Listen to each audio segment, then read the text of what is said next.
Hello guys, in this video we are going to talk about how to install pubg KR version on iOS.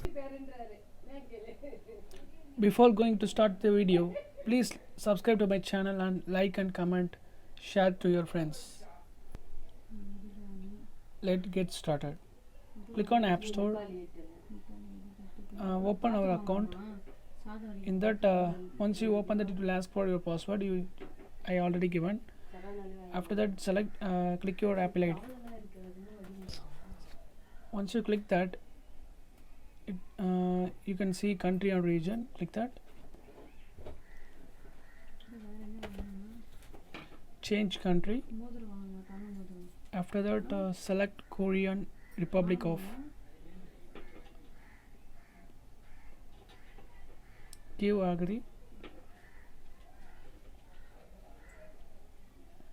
For payment method, give none, and for street you can give Seoul, and this is optional, so no needed to fill. For city also you can give Seoul. Then for the city you can select Seoul in the option box.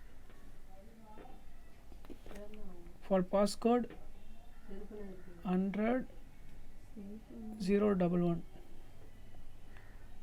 For phone code 010. You can give any number like 1 2 3 4 5 6 7 8 9. I'm just giving this. Give next. Give done. Your App Store will be restarted. After that, type PUBG. You will see PUBG Korean version. I already installed it, so